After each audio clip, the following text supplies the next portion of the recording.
มาสวัสดีครับรอบนี้เรามีเสียงมาแล้วครับแล้วก็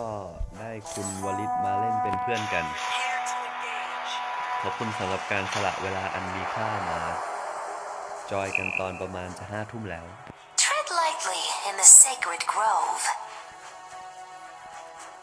ก็หวังว่าการเล่นน้องกวางผมจะไม่ทำให้เพื่อนผมผิดหวังโอ้เ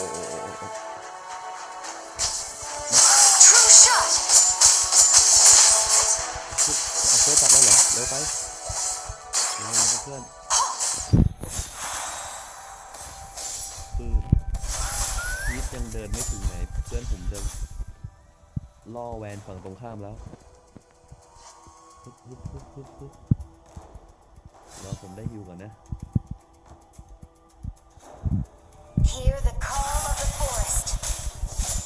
ไอ้ความรู้สึกของไอ้เจ้าน้องกวางนี่ผมก็ยังไม่ได้แบบเก่งขนาดนั้นเอาจริง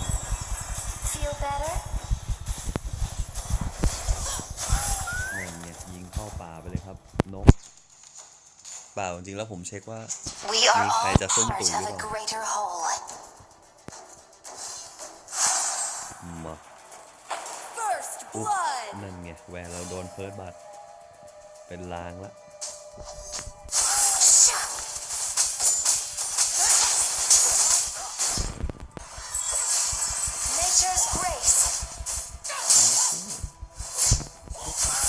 มีกัปตันกูก็มี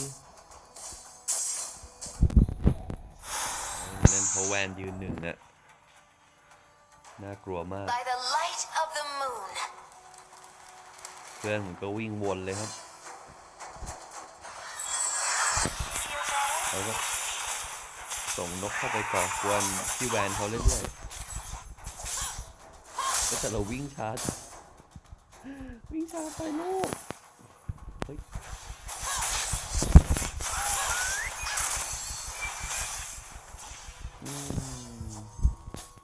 เราไม่ค่อยมีสกิลมุกกันเลยฮะเอาจริงๆผมก็ไม่รู้แล้วว่าคุณวลิตเขาทำสกิลอะไรได้บ้างนอกจากวิ่งวนๆอยู่เนี่ยอาจจะไม่ใช่เวลาเขาเป็นนักฆ่าที่ใจเย็นนั่น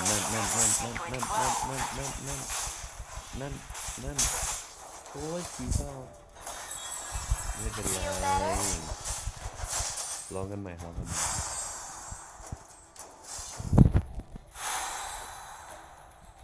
ไอแวนนี่ก็ไม่กลับว่าใจมันได้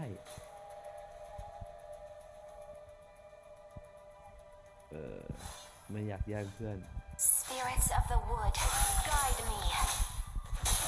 ตามเวทไปหน่อย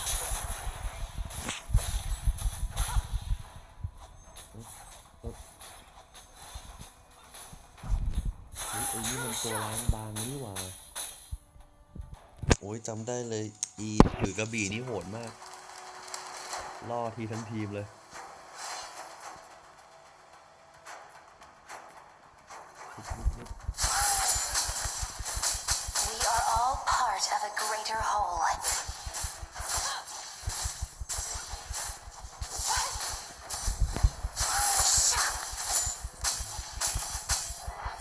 มีลางว่าเขาอยู่แถวนี้เสื้อสวยกดผิดเช็ค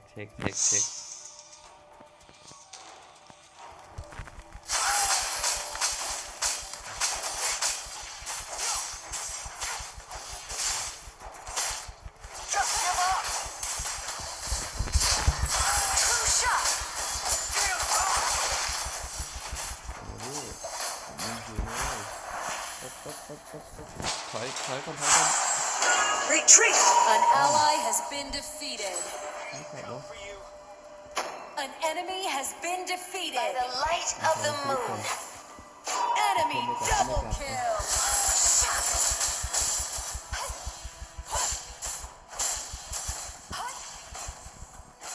มันไปสร้างไหนวะต้องเป็นยังไง Hear the call of the forest.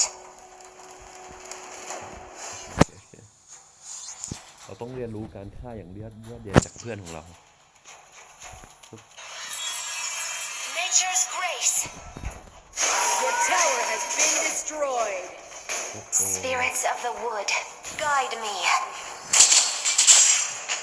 Attack!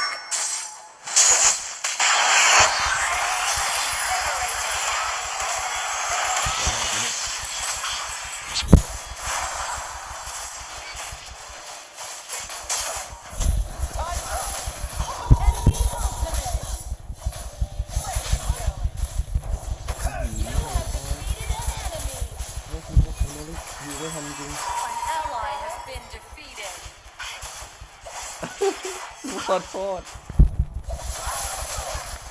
An enemy has been defeated. ไม่ได้จริงขอโทษนะเป็นสนุก Nature's grace.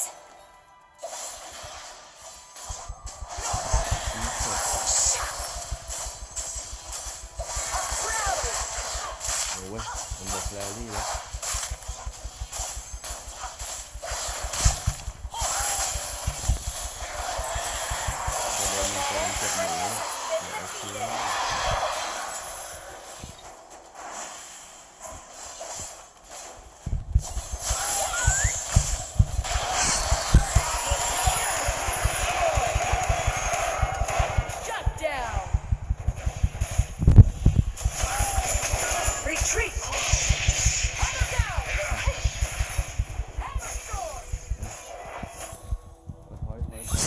ถอย Retreat. โอ้ยขอบคุณมากครับพี่น้อง Tread lightly in the sacred grove. เรายังตามเขาอยู่ที่4-5สำหรับการคิวใครบอกได้บ้างวะเนี่ยไอ้มังกรมันฆ่าเพื่ออะไรวะ An enemy has been defeated. An enemy has been defeated. An enemy has been defeated.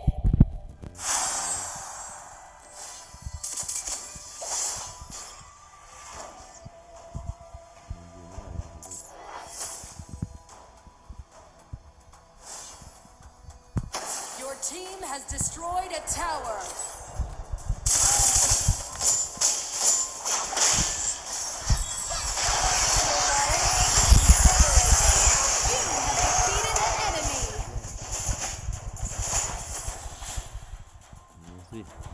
We are all part of a greater whole.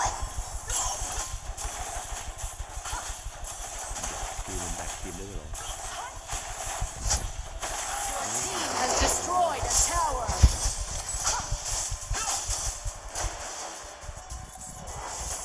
By the light of the moon.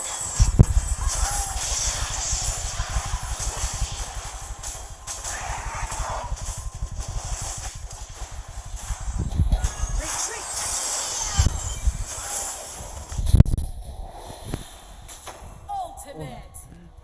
พูดอะไรไม่ออกเลยครับ Feel better? เกือบเป็นผีคู่แล้ว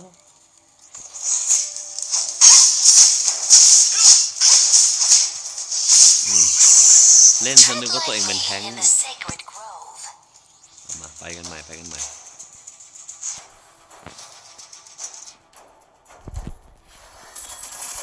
Nature's grace.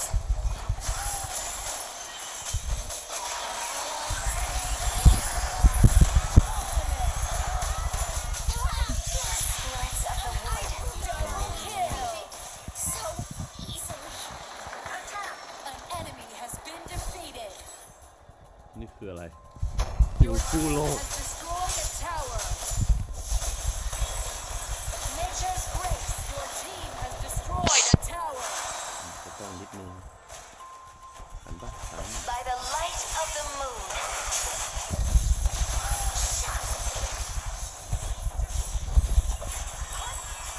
Feel better? Your tower has been destroyed. Retreat. เฮ้ยทีนี้แล้ว Your team has destroyed a tower. ไม่เร็วการโจมตีอย่างเยือกเย็นนำมาสู่ชัยชนะคุณ ลิสได้กล่าวไว้ตรงนี้มันได้ใจสัสๆเลยเนี่ยมันไม่ยอมกลับบ้านเลยนะโอ้โหอันนี้ได้ใจกว่าแรลลี่รัวๆแต่ก็สมควรแหละเพื่อนเรากำลังบวกอยู่เย็ดโอ้โหพระเอกสัสเ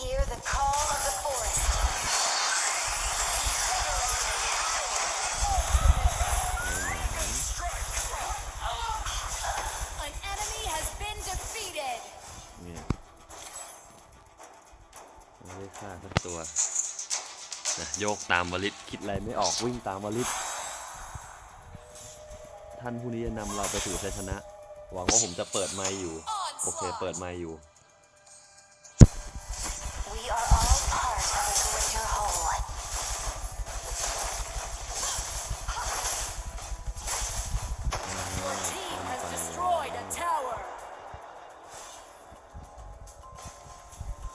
คือได้แบบตีป้อมเย็ดคุณวลิตเข้ากลางแล้ว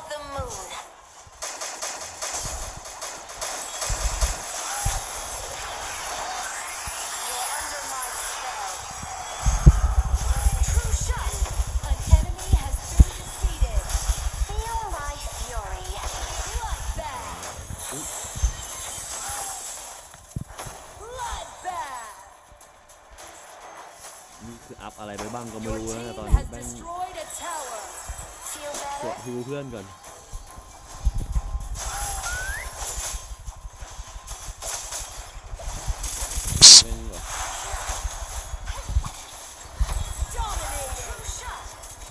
เปิดเพลงยื้อ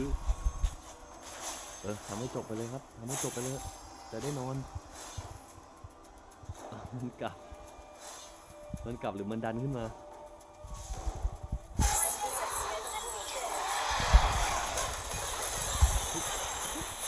จะเป็นผี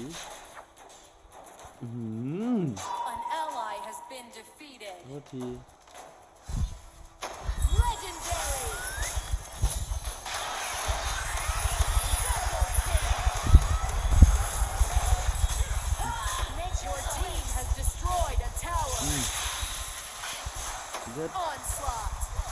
โอ้โหนี่มันเกมอะไรกันเนี่ยบ้าไปแล้วน้ำเสียงของความได้ใจนะครับคุ้มค่าการเล่นฮิวมากไหนมาดูกันว่าใครจะได้ MVP วันนี้ฮึบขอให้เป็นเราแล้วกันอุตส่าห์เล่นฮิว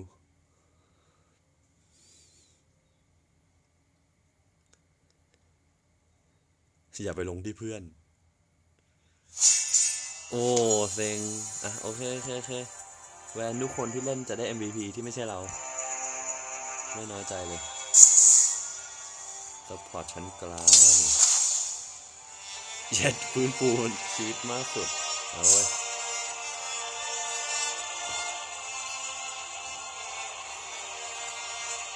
เงินนิดโอ้แพ้คะแนนเขาไปนิดนึงไหนบันทึกโอเคขอบคุณนะครับสำหรับวันนี้